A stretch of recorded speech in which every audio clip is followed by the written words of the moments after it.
ముందుగా మన గురుగారైన బ్రహ్మర్షి పత్రిజీకి ప్రణామాలు. అలాగే ధ్యాన బంధువులందరికీ ప్రణామాలు. మనం నిన్న వాక్క్షేత్రం గురించి తెలుపుకున్నాము. అందులో కొంత భాగం పార్ట్ 1 తెలుపుకున్నాం. అందులో వాక్క్షేత్రం 1లో మనకి భావనా క్షేత్రము, అలాగే వాక్క్షేత్రము, చేష్టా క్షేత్రము 3 క్షేత్రాల గురించి చెప్పుకున్నాం. ఇంకా భావనల గురించైతే భావనల విషయంలో మన సర్వ స్వతంత్రులము. అవి ఎవరు మనల్ని అడిగేవారు లేరు. వాటి వల్ల ప్రాబ్లమ్ ఏం లేదు అని తెలిసిపోయింది మనకి. ఇంక చేష్టలనేవి మన గుణాలను బట్టి ఉంటాయని తెలిసింది. తమో గుణ ప్రధానులు తమో తత్వంలో స్వభావానికి వస్తాయి. రజో గుణాలు రజో స్వభావంతో ఉంటారు. సాత్విక గుణం వాళ్ళు తత్వంతో ఉంటారు. అంటే అవి ప్రకృతి నుంచి వచ్చాయి ఈ గుణాలు. ఈ మానవుడు గుణాలకు ఆధీనుడు. అంటే ప్రకృతికి సహజంగా వచ్చిన వాటిని అతను చేయాల్సిందే. అంటే ఇప్పుడు ఎగ్జాంపుల్‌గా గుణాలు మాత్రం మనుషులకే ఉంటాయి. ఎగ్జాంపుల్ చెప్పడానికి ఇప్పుడు పంది ఉందనుకోండి. పంది ఎలా ఉండాలో అలాగే ఉంటుంది. నక్కలాగా ఉండలేదు. అలాగే పంది స్వభావం అంతే. అలాగే నక్క పందిలాగా ఉండలేదు. అలాగే నక్క పులిలాగా ఉండలేదు. పులి నక్కలాగా ఉండలేదు. అలాగే పులి ఏనుగులాగా ఉండలేదు. ఇలా అన్నట్టు మనం కొన్ని తమో, రజో, సాత్విక, శుద్ధ సాత్విక తీసుకుంటే ఇలా మనిషి తన ప్రకృతికి బద్ధుడు చేష్టల విషయంలో. అవి కింద తలలోని ఆలోచనలు సర్వస్వతంత్రులం. ఇవి పరతంత్రులం. అంటే బద్ధుడమైపోయాం. మనం అలాగే చేయాల్సొస్తది. అంటే వాటిని నేర్చుకోవడం కోసం అలా చేస్తా ఉంటాం అంతే. కానీ వాక్కులు మాత్రము సత్యవాక్కులుండాలి. సత్యంతో ఏకమై ఉండాలి.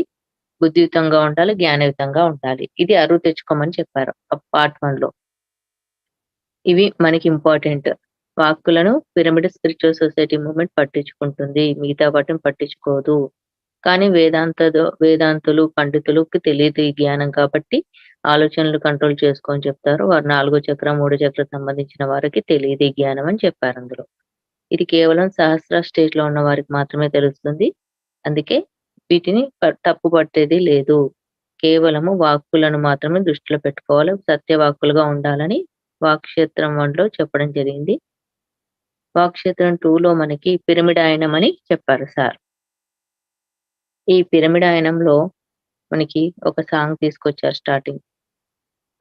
'రఘుపతి రాఘవ రాజారాం పతిత పావన సీతారాం ఈశ్వర్ అల్లా తేరే నామ్ సబ్‌కో సమ్మతి దే భగవాన్' అంటే గాంధీ మహాత్ముడు ప్రార్థనలు చేశాడు అనే విశుద్ధ చక్రానికి ప్రతీక. విశుద్ధ తత్వంలో ఉన్నాడు. అని ఏమని ప్రార్థన చేశాడు? అందరికి సమ్మతినివయ్యా. ఈశ్వరుడు శివుడు వేరు, అల్లా వేరు అని లేరు. అంతా ఒకటే సమ్మతినివయ్య బాబు అని ప్రార్థనలు చేశాడు. మరి తత్వాలేంటి? 7 మన చక్రాలు ఎన్నున్నాయో అన్ని తత్వాల గురించి చెప్పడం జరిగింది. మూలాధార తత్వము, స్వాధిష్టాన తత్వము, మణిపూరక తత్వము, అనాహత తత్వము, విశుద్ధ తత్వము, ఆజ్ఞా తత్వము, సహస్రార తత్వము. ఈ మూలాధార తత్వంలో మనకి భౌతికకరమైన ఉంటాయన్నమాట. నాకు కొడుకు కావాలి, నాకు బిడ్డ కావాలి, పెళ్ళాం కావాలి, మొగుడు కావాలి, ఇలా భౌతికతకి సంబంధించిన కోరికలుంటాయి. ఇవి మూలాధార తత్వం. పూర్తిగా భౌతికమైనవన్నమాట. అలాగే స్వాధిష్టాన తత్వం. ఎమ్మెల్యే కావాలి, ఎంపీ కావాలి, నేను అందరూ నా కాళ్ళు మొక్కాలి, అందరూ నా చుట్టూ తిరగాలి, నన్నే పొగడాలి. ఇలాంటివన్నీ స్వాధిష్టాన తత్వానికి ప్రతీక. ఇంకా మణిపూరక తత్వం విద్యను కోరుకుంటారు.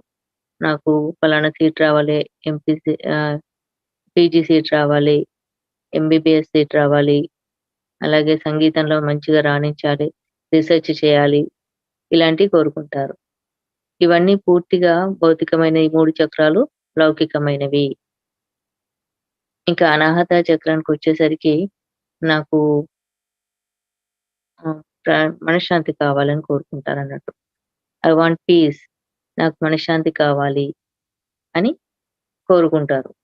అటు పూర్తిగా ఆహ్, భౌతికము కాదు, ఆధ్యాత్మికము కాదు. మధ్యస్థంగా ఉంటారన్నట్టు. ఈ అనాహతకొచ్చిన వారు. ఇంకా విశుద్ధానికొచ్చేసరికి వీరు ప్రార్థనలు చేస్తారు. ఎందుకంటే వీరు పూర్తిగా మనశ్శాంతిని పొందినవారు. వారి కోసం వారికేం కావాలో మనశ్శాంతిని సంపాదించుకున్నవారు. ఇంకా ఇతరులకేం కావాలో వాళ్ళ గురించి ప్రార్థనలు మొదలుపెడతారు. ఈ గాంధీజీలాగా. అంటే గాంధీజీ అంటే మనకేమొస్తుంది? దేశభక్తి, అహింస వీటికి ప్రతీక కదా! సో, గాంధీ బ గాంధీజీ గారు ఏం చేస్తారు? మనకి పాట రూపంలో 'సబ్‌కో సమ్మతి దే భగవాన్' వీళ్ళందరికీ మంచి మతినివయ్యా దేవుడా అని ఎవరిని వేడుకుంటున్నాడు? సహస్ర స్థితిలో ఉన్న మాస్టర్స్‌ని వేడుకుంటున్నాడు. ఈయనే విశుద్ధ స్థితిలో ఉన్నాడు కదా! 'సబ్‌కో సమ్మతి దేవ' అని సహస్ర స్థితిలో ఉన్న దేవుళ్ళని శ్రీరామచంద్రుని, అల్లా అనుకుంటూ అలా దేవుళ్ళను వేడుకుంటున్నాడు. అంటే ఆ స్థితిలో ఉన్న ఆదర్శ పురుషులు వీరికి తెలుసన్నమాట. వారిని వీరు వేడుకుంటున్నారు. ఈశ్వరు అల్లా ఒకటే అని అందరికీ సమ్మతినివ్వండి. అహింస మార్గంలో రావాలని ఆయన ఎంతో తపించాడు. వీరు ప్రపంచంలో చాలా పాపులర్‌గా ఈ విశుద్ధ స్థితిలో ఉన్నవారు పాపులారిటీ అయిపోతారనమాట. ఎందుకంటే ఈ స్థితిలో ఉన్న వాళ్ళ ప్రార్థనలు, సమ్మతి అందరి కోసం ఇలా ఉంటాయి కాబట్టి వాళ్ళయన్నీ అందరికి పాపులర్‌గా వీళ్ళు గొప్పగా గుర్తించబడతారు. కానీ సహస్ర ఆజ్ఞా చక్రంలో ఉన్న వారిని సామాన్య మానవులు గుర్తించలేరు. అది అంత ఈజీ కాదు. ఈ సహస్ర స్థితి ఆజ్ఞా చక్రంలో ఉన్న వారిని కేవలము ఈ విశుద్ధ చక్రంలో ఉన్న వారికి మాత్రమే ఎక్కువ తెలుస్తుందన్నమాట. ఇక్కడి నుంచి ఉన్న వారికి మాత్రం ఇంకా పైకి. ఆ స్టేట్‌లో ఉన్న వారికి మాత్రమే తెలుస్తుంది. మిగతా వాళ్ళు పై చక్రాలో ఉన్న స్థితిలో ఉన్న వాళ్ళని సాధారణ మానవులుగానే చూస్తారు. లేదంటే పిచ్చి వాళ్ళలాగా చూస్తారు. వాళ్ళు మనల్ని గుర్తించట్లేదు. మనం ఇంత చేస్తున్నాం అని అనుకోవాల్సిన పని లేదు. ఎందుకంటే వాళ్ళ స్థితిని బట్టి ఎవరిని గుర్తించాలో గుర్తిస్తారు. మనకి ఆ స్థితి మనము మన పని మనం చేసుకుంటూ పోవడమే మన పని. అయితే ఆహ్, ఈ విశుద్ధ స్థితిలో ప్రార్థనలు ఉంటాయి. ఎలా ప్రార్థనలు స్టార్ట్ అయ్యాయి? ఈశ్వర్ అల్లా తేరే నామ్ సబ్‌కో సమ్మతి దే భగవాన్ అని చెప్తున్నారు కదా! శ్రీరామ్ అనుకుంటూ చనిపోయారు కదా! తను శ్రీరామ్ అంటే శ్రీరాముని ఆదర్శంగా తీసుకున్నాడు కదా! మరి శ్రీరాముడు ఇక్కడ ఏంటి అంటే, రాముడు సహస్ర స్థితిలో ఉన్నప్పటికిని ఆయన క్యారెక్టర్, ఆయన రోల్ మాత్రము విశుద్ధానికే. ఎలా అంటే ఆహ్, రామాయణంలో మనకి పితృవాక్ పరిపాలకుడు అని పేరు రామునికి. ఎలా వాళ్ళ తండ్రి ఆధ్యాత్మికంగా అధముడే అని తెలుసు. కానీ భౌతిక పరంగా శరీరం తండ్రి నుంచి వచ్చింది. తండ్రి మాట జవదాడకుండా తండ్రికి మంచి పేరు తీసుకురావాలి. తండ్రిని బాధించొద్దు అన్న కాన్సెప్ట్ మీద నడిచింది. తండ్రిని ఆనందపెట్టాలి. సత్యంతోనే ఉన్నారు. కానీ అతని హ్మ్. కోసమే స్టార్ట్ అయింది కాన్సెప్ట్ కథ. అది రామాయణంలో జరిగింది. పితృవాక్ పరిపాలకుడు అని పేరు రాముడికి. చాలా అద్భుతమైన కథ. అగ్రశ్రేణి రాముడిదైన, ద్వితీయ శ్రేణి సీత, లక్ష్మణుడు ఇవన్నీ ఉన్నప్పటికిని అతను సంపూర్ణంగా పితృవాక్ పరిపాలకుడని చెప్పబడింది. అందులో ఆయనది విశుద్ధ స్థితి నుంచి స్టార్ట్ అయిందన్నట్టు. ఆయన ఆత్మస్థితి సహస్ర అయినా కథ మాత్రం విశుద్ధ స్థితి నుంచి ఉంటుంది అని ఎందుకు చెప్పడం జరిగిందంటే, తండ్రి వాక్ పరిపాలకుడు కావడం వల్ల. అదే ఈ మన పిరమిడ్ మాస్టర్స్ అందరూ సత్యవాక్ పరిపాలకులు అని చెప్తారన్నట్టు. ఇలా ఈ భక్త ప్రహ్లాదునిలాగా. భక్త ప్రహ్లాదుడు ఏం చేశాడు? తండ్రి ఆహ్, హిరణ్యకశ్యపాయ నమః అని తననే పూజించమని అందరికి చెప్తాడు. కానీ కంటికి కనిపించేది సత్యం కాదు. కనిపించని సత్యం ఏదో ఉంది. ఆ సత్యంతోటే నేనుంటాను అని ప్రహ్లాదుడు అలా చేయలేదు. అలా అని ఎదిరించడకుండా వినయంగా ఎదిరించాడు. వినయంగా, వినయంగా ఎదిరించాడు. అతన్ని ఎంతమంది చంపడానికి ప్రయత్నించినా ఒప్పుకున్నాడు. అలాగే వాళ్ళ తండ్రి చనిపోవడానికైనా ఒప్పుకున్నాడు. అంటే ప్రహ్లాదుడి సత్యవాక్ పరిపాలకుడు, సత్యవాక్ పరిసాధకుడు అని చెప్పడం జరిగింది. అంటే మన పిరమిడ్ మాస్టర్లు కూడా ప్రహ్లాదుని సంతతి అన్నారు. అంటే తల్లిదండ్రులను సేవించాలి. కానీ వారి ఆత్మజ్ఞాన లోపంలో ఉండి మనల్ని వెనుకకు లాగేస్తే వారి మాట వినము. వారికి కావాల్సిన శారీరకపరమైన సేవలు ఎంత అవసరమో అంత చేస్తాము. అలాగే భార్య సరైన మాటలు చెప్పకపోతే వినము. భర్త సరైన మాటలు చెప్పకపోతే వినము. ఆత్మజ్ఞానంతో ఉన్న వారి మాటలనే ఉంటాము. వీరంతా పిరమిడ్ మాస్టర్లు అని సార్ చెప్పారు అందులో. అందుకనే భక్త ప్రహ్లాదని సంతతి అని చెప్తారు. అంటే సత్యవాక్ పరిసాధకులు, పరిశోధకులు అని. అంటే మనం సత్యవాకులనే తీసుకెళ్తామని. ఎవరి వాక్కులను కాకుండా మన సత్యవాకులతో ఉంటామని చెప్పడం జరిగింది అందులో. సో, ఏమన్నారు ప్రహ్లాదుడు? నారాయణ హరినారాయణ అంటే ఆత్మ శరీరంలో చరించే ఆత్మ, ఆత్మస్థితి పడనమాట. సో, అలా ఉంటారు ఈ పిరమిడ్ మాస్టర్‌లందరూ. అవసరమైతే భూమి మీద ఉన్న అహంకారాన్ని, అజ్ఞానాన్ని ఆహ్, ప్రక్షాళన చేసే ప్రహ్లాదుడే కాకుండా నరసింహ అవతారం కూడా ఎత్తుతారు అని చెప్పారు. అంతటి గొప్పటి పిరమిడ్ మాస్టర్స్ అని చెప్పారు పత్రి గారు అందులో. మరి ఈ ఈ గాంధీజీ విశుద్ధ తత్వంలో ఉన్నారు. మరి సహస్ర స్థితిలో ఉన్నవారు జీసస్ క్రైస్ట్, ఆహ్, భగవద్గీత తీసుకొచ్చిన మన శ్రీకృష్ణుడు వీళ్ళందరినీ బుద్ధులు వీళ్ళందరినీ సహస్ర తత్వంలో ఉన్నవారు. మరి శ్రీకృష్ణుడు ఏం చెప్పారు? గీత చెప్పారు. గీత, గీత దాటిన వాళ్ళు అధోస్థితికెళ్ళిపోయారు. గీతను ఫాలో అయిన వారు ఊర్ధ్వ స్థితికెళ్ళిపోయారని చెప్పారు. అలాగే బుద్ధుడు ఏం తీసుకొచ్చారు మనకి? ఆనాపానసతి, చిత్తవృత్తి నిరోధః, ఎవరి వారిని ఉద్ధరించుకోవాలి. ఇవన్నీ మనకి బుద్ధుడు తీసుకొచ్చాడు. సత్య వాక్కులను తీసుకొచ్చారు. నీకు నేను ఇది చేస్తా, అది చేస్తా అనలేదు. అందుకనే వాక్కులు 3 రకాలని చెప్పాడు ఇందులో. అశుభ వాక్కులు, శుభ వాక్కులు, సత్య వాక్కులు. అశుభ వాక్కులు అన్నీ కింది 3 చక్రాల్లో ఉంటాయి. పక్క వాళ్ళ మీద పితరులు చెప్తూ ఉంటారు. ఆహ్, జడ్జ్ చేస్తూ ఉంటారు. కామెంట్స్ చేస్తూ ఉంటారు. ఇవన్నీ కింది 3 చక్రాల వాళ్ళు చేస్తుంటారు ఎక్కువగా. ఆ స్థితిలో ఉన్నవారు.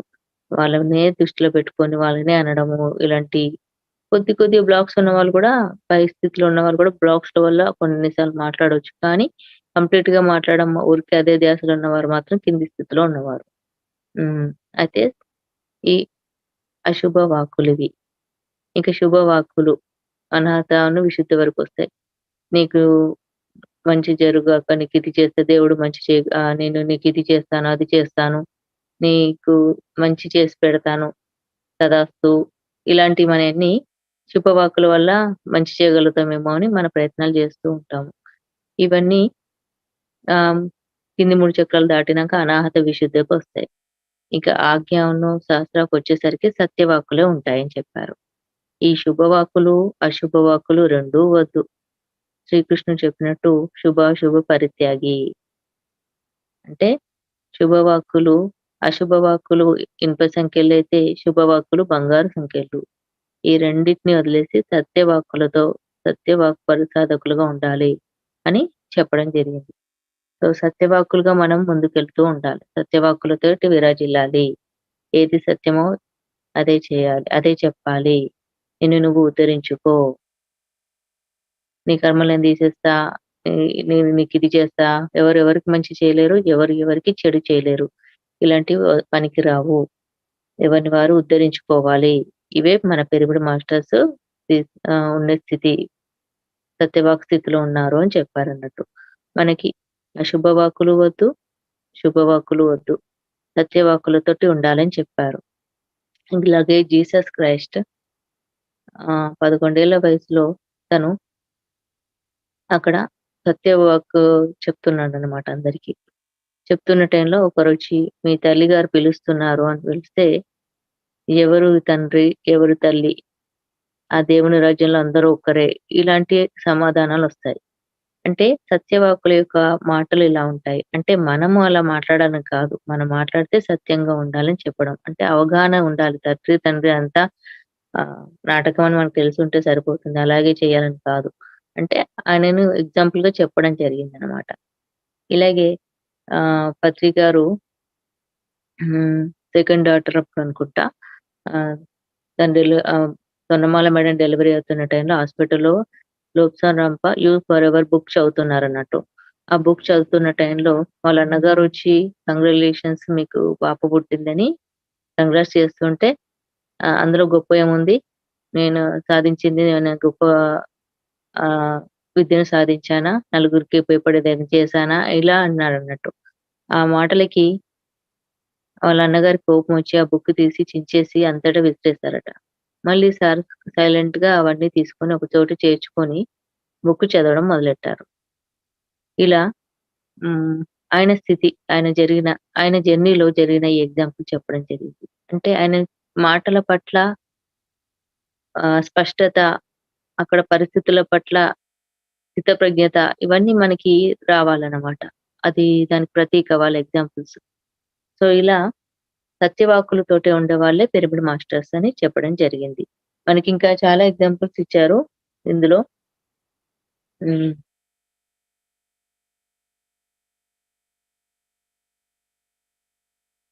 మళ్ళీ ఏమన్నారంటే ఒకానొక తరగతిలో టీచర్ ఎంతో చక్కగా బోధిస్తున్నప్పటికిని మరి అందరికీ ఎందుకు రాదు? కొంతమందికి ఎందుకొస్తుంది అంటే, అందరికీ వినరు శ్రద్ధగా. శ్రద్ధగా విన్న వారికి మాత్రమే వస్తుంది. శ్రద్ధగా వినని వారికి రాదు. అంటే అక్కడ టీచర్ ప్రాబ్లమ్ కాదు. టీచర్ ఎంత గొప్పవాడైనా శ్రద్ధగా విన్నవారికే వస్తుంది. అలాగే మనం కూడా మన ధ్యాన సాధనలో శ్రద్ధగా ముందుకెళ్ళాలని చెప్పడం జరిగింది. ఇంకా రమణ మహర్షి ఆజ్ఞా చక్రానికి ప్రతీక అని చెప్పారు. ఆజ్ఞా చక్రానికి ఎందుకంటే రమణ మహర్షి బోధించలేదు. సత్యవాక్కులు పలికారు. కానీ వారికెలా తెలుసుకోవాలి నిన్ను నువ్వు తెలుసుకో. నిన్ను నువ్వు తెలుసుకో అనే సత్యవాక్కు పలికారు కానీ, నిన్ను నువ్వు తెలుసుకోవడానికి ఏ సాధన చేయాలి అన్న విషయాన్ని తెలపలేదు. అందుకే ఆయన మహర్షిగా ఉన్నారు. వశిష్ఠుల వారు బ్రహ్మర్షిగా ఉన్నారు. ఆ తర్వాత బుద్ధుడు, జీసస్ క్రైస్ట్ వీళ్ళంతా సహస్ర స్థితి అని చెప్పడం జరిగింది. సో, రమణ మహర్షి దగ్గర ఉంది సత్యవాక్యే కానీ, మనకి మార్గం చూపించలేదు అని చెప్పడం జరిగింది. ఇంకా జీసస్ క్రైస్ట్‌ని చాలామంది కొందరొచ్చి అతని బట్టలు ముట్టుకుంటే వారికి ఆరోగ్యం బాగైపోయిందని చెప్పడం జరిగింది కదా! అంటే వారిలో ఆవగించంత విశ్వాసం ఉన్న వారిలో ఆ మార్పు జరిగింది. అంటే ఆ విశ్వాసమే వారిని మార్చింది. నేనేం నిన్ను చేయలేదు అన్నదే సత్యవాక్కు. నేను నిన్ను క్యూర్ చేశాను అని అనలేదు జీసస్ క్రైస్ట్. ఏమన్నారు? నీలో ఉన్న విశ్వాసం నిన్ను క్యూర్ చేసింది. నేను చేయలేదు అని చెప్పాడు. అలాగే ఆయనను పరీక్షించడానికి మిగతా వాళ్ళొచ్చి టచ్ చేశారు. కానీ వాళ్ళ దాంట్లో విశ్వాసం లేదు కదా! ఎలా టచ్ చేస్తారు? విశ్వాసం ఇవన్నీ ఇక్కడ చక్రం వరకు ఉంటుంది. మనం పై చక్రాలకొచ్చేసరికి జ్ఞానంతోటి ఉండిపోతాం. ఇంకా విశ్వాస స్థితిని దాటిపోతాం. అంటే జ్ఞానము అంత సత్యాన్ని చూపిస్తది గాబట్టి, అక్కడ నమ్మడానికి, నమ్మించడానికి అవసరం లేదు అక్కడ మనకి. ఇలా మనకి శుభవాక్కులు, అశుభవాక్కులు అలాగే దాటి సత్యవాక్కులకెళ్ళడానికి చాలా ఉన్నాయన్నమాట. మనకి ఆహ్, సీతాయనంలో ఋషులు శపించేవారు. అక్కడ శాపస్థితి నుంచి బయటకి తీసుకురావడానికే రామాయణంలో మనకొక్కటే తెలుసు. రావణ సంహరణ మాత్రమే తెలుసు. కానీ అసలు కాన్సెప్ట్ ఏందంటే, ఋషులు ఈ శాపాలు బాగా పెట్టి అందరిని ఇబ్బంది పెట్టారంటూ. ఏదైనా టార్చర్ పెడితే వాళ్ళని సంతతి 7 తరాలు, 5 తరాలు అనుకుంటూ అన్ని తరాలకి ఆ శాపాలనిచ్చేవారు. ఆ ఇచ్చిన ఒక్క పర్సన్‌కి కాకుండా. అంటే న్యాయం లేదన్నట్టు వాళ్ళిచ్చిన. ఎక్కడి నుంచొచ్చింది ఆ శాపం? వాక్కు నుంచొచ్చింది. ఆ వాక్కు నుంచి ఆ ఎనర్జీ అంతా వెళ్ళి అది బయటకొచ్చేసిందనమాట. అలా ఎంతోమంది సఫర్ అవ్వడం చూసి సీతామాత వీరు ఈ ఈ స్థితిని దాటాలి. శాపాలు లేకుండా ఉండాలి. అనవసరమైన శాపాలు అంటే చేసిన ప్రాబ్లమ్‌కి తగ్గ శిక్ష లేదు. కాబట్టి దీన్ని ఆపేయాలి. శాపాలను ఆపేయాలని నిర్ణయించుకోవడం జరిగింది. అది సీతాదేవి తీసుకురాగలిగింది. చాలా అడవిలో ఉన్నప్పుడు చాలా మంది నుంచి ఆ మార్పు తీసుకురాగలిగింది ఋషుల నుంచి. అలాగే మనకి పిరమిడ్ మాస్టర్‌లో పామూరి వాణి మేడం కూడా చెప్పింది. మన పిరమిడ్ మాస్టర్‌లు కూడా చాలా మంది ఋషులే. ఎంతోమంది చాలా గొప్ప జ్ఞానం సంపాదించుకున్న వారే. వారికి ఈ ఆస్ట్రల్ ట్రావెలు, థర్డ్ ఐ జ్ఞానము అంతా ఉంది. ఇక్కడ దానికోసం పాకులాడాల్సిన అవసరం లేదు. అది వాళ్ళ ఆస్తి. కాకపోతే మళ్ళీ ఎందుకు రావడం జరిగిందంటే ఒకరినొకరు నేను గొప్ప అనుకోని శపించుకున్నారు. భూమి మీదకొచ్చారు. వీరు ఎప్పుడైతే కలిసి జర్నీ చేస్తారో వారి మధ్య యూనిటీ తోటి వారు ఏం చేయకపోయినా ఆ ఎనర్జీయే సృష్టి అంతా మార్చేస్తుంది అని చెప్పారన్నట్టు. అంటే ఒక మార్పు ఎంత ఎనర్జీని తీసుకొస్తుంది అక్కడ గుర్తించండి. ఒక మార్పు యూనిటీ, వన్నెస్ ఆ మార్పు ఎంతో ఎనర్జీని తీసుకొస్తుంది. మనం చేయాల్సిన పని కంటే ఎక్కువ ఆ ఎనర్జీయే చేసేస్తుందన్నట్టు మనలో వచ్చిన మార్పే. అందుకే నీవు ఈ ప్రపంచానికి ఏదైనా చేయదలిచింది ఉంది అంటే నిన్ను నువ్వు మార్చుకో అని చెప్తారు. నీతో నువ్వు ఆనందంగా ఉండు. నీతో నువ్వు ఆనందంగా ఉండు. నిన్ను నువ్వు తెలుసుకో. అదే లోక కళ్యాణము అని చెప్తారు. నువ్వు బయట వాళ్ళకి ఇది చెయ్యి, అది చెయ్యి, అది లోక కళ్యాణం అని ఏమి చెప్పలేదు ఎక్కువగా.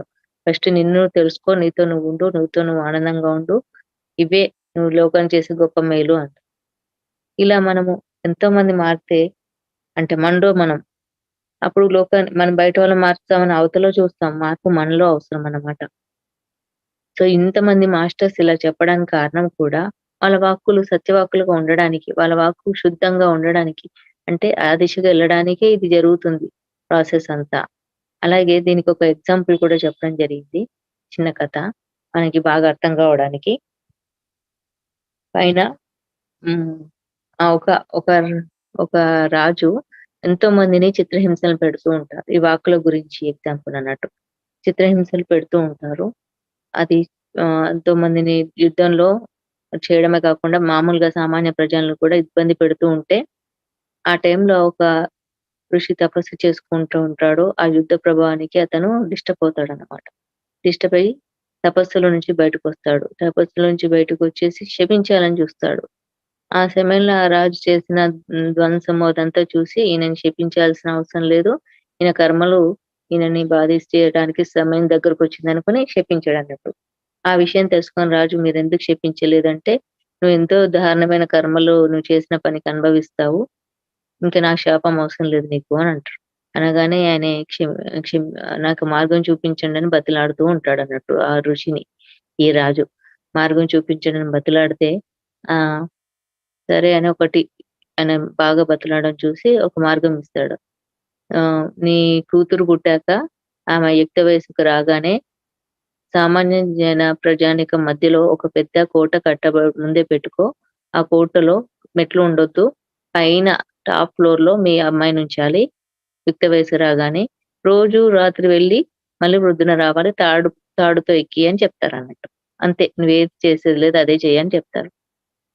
ఆ రాజు అలాగే చేస్తాడు. యుక్త వయస్సు రాగానే ఆ కూతుర్ని సామాన్య ప్రజానీకం మధ్యలో ఉన్న కోటలో పైన ఫ్లోర్‌లో ఉంచి, రాత్రి కాగానే తాడు పట్టుకొనెళ్తాడు. ప్రొద్దున వస్తాడు. ఇలా కొంతకాలం సాగుతదన్నట్టు. అక్కడున్న ప్రజలందరూ ఆయన గురించి చెడుగా మాట్లాడుకోవడం మొదలెడతారు. ఈయన రోజు రాత్రి కూతురు దగ్గరికెళ్తున్నాడు, ప్రొద్దున వస్తున్నాడు, ఆమెనక్కడ బంధించాడు. అక్కడ వాస్తవం వేరు. కానీ జనాల లోకాలకు కనిపిస్తుంది వేరు. సో, అలా ఎన్నో రకాల మంది మాట్లాడుకోవడం వల్ల ఆయన కర్మలన్నీ తొలగిపోతాయన్నమాట. ఎవరు తీసుకున్నారో ఆ మాట్లాడుకున్న వాళ్ళు తీసుకున్నారు. అలా ఆయన వెళ్ళి వచ్చి ఆయన కర్మల్ని ఎంత చెడు చేసినా అనుభవించకుండా పరిస్థితొచ్చింది. అంటే మనల్ని ఎవరైనా తిడితే నవ్వుతూ ఉండమని ప్రతిసారి అందుకే చెప్తాడనమాట. వాళ్ళు కర్మలు చేసుకుంటున్నారు. మీరు మీయేమైనా ఉంటే తీసేసుకుంటున్నారు. ప్రశాంతంగా ఉండండి అని చెప్తారు. అంటే ఇది కర్మ. ఇలా వాక్కు రూపంలో తీసుకుంటారు మన కర్మల్ని గూడా. అంటే మనం ఇంకొకరినన్నా మనం వాళ్ళయి తీసుకోవడమే అన్నమాట. సో, మనం ఎవరిని అనకుండా అంటే మన లోపల అంచుకోవాల్సినది లేదు. కానీ దీనికి సత్యం తెలవాలి. ఇదంతా ఎందుకు మనకి మాట్లాడే మాట అవసరమా? నిజంగా అది సత్యమా? నువ్వు కళ్ళారా చూసిందా? ఈ 3 వేసుకొని మాట్లాడాలండి. ఇంత స్థితి రావాలి అంటే మనకి ఈ ధ్యాన సాధన ఇచ్చారు కాబట్టి, మనకిప్పుడు సజ్జన సాంగత్యం, ఆదర్శ సూత్రాలు ఇవన్నీ ద్వారా మనం వెళ్తున్నాం. జనరల్‌గా అయితే అంత ఈజీ కాదు. మళ్ళీ సీరియల్స్ ఎందుకు పాపులర్ అయ్యాయి? ఇలా పక్క వాళ్ళ జీవితాలు, వాళ్ళ జీవితాలు చూసి ఆనందించడం మొదలెడతారు కాబట్టి అవి సీరియల్స్ పాపులర్ అయ్యాయి. వెండితెర బాగా పాపులర్ అయిపోయింది. ఎందుకు? అలా. వారి సమస్యలను చూడడము, వారు మాట్లాడడము, వారు వీళ్ళనేమన్నారు, మంచిగా ఉన్నవాళ్ళు శుభవాక్కుల్లాగా, మంచి లేని వారు అశుభవాక్కుల్లాగా మాట్లాడుకోవడము అలా జరిగిపోతుంది. సో, ఇవన్నీ స్థితులు దాటామన్నట్టు. మనకిప్పుడు మనకు సార్ చెప్పిన శుభవాక్కులు లేవు, అశుభ వాక్కులు లేవు. సత్యవాక్కులే. అందుకే ఆశీర్వాదాలు లేవు. మన దగ్గరకొచ్చి ఆశీర్వదించు అంటే నో ఆశీర్వాదము. మనం వారికి ధ్యానం చెయ్యు, మనకు తెలిసిన జ్ఞానాన్ని పంచడము, ఇలా వెళ్ళవయ్యా అని చెప్పడము. ఇది వాక్క్షేత్రం 2లో మనకి ఈ ఇంకొద్ది వివరణ ఇచ్చారు. మళ్ళీ ఇంకొద్దిగా దోషరహితంగా ఉండాలి అనే టాపిక్ కూడా ఉంది. అది ఇంకొద్దిగా తెలుపుకుందాం. నిన్న మాస్టర్స్ అన్నారు కాబట్టి తమో, రజో, సాత్వికానికి యానిమల్స్‌తో కంపేర్ చేసి ఎగ్జాంపుల్ చెప్పడం జరిగింది. ఇప్పుడు ఈ టాపిక్‌లో తమో రోజా సాత్విక అర్థం కావాలంటే, మన యోగ పరంపరలో గుణాల గురించి చెప్పాము. అప్పుడు విన్న వాళ్ళకి తెలుస్తుంది.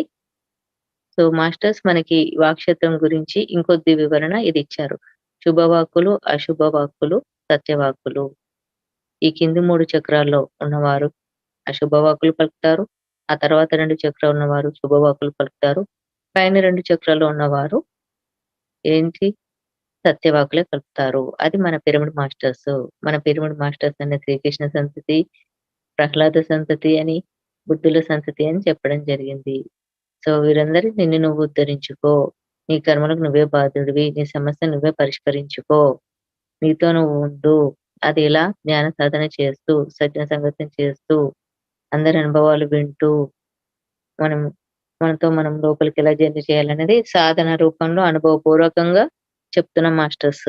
సో, పిరమిడ్ మాస్టర్‌లు ఎప్పుడు సత్యవాక్ పరిపాలకులుగా ఉండాలని సారు అలాగే ఉన్నారని చెప్పారు. సో, మనమందరం సత్యవాక్ పరిపాలకులము. సత్యవాకులనే పలుకుతాము.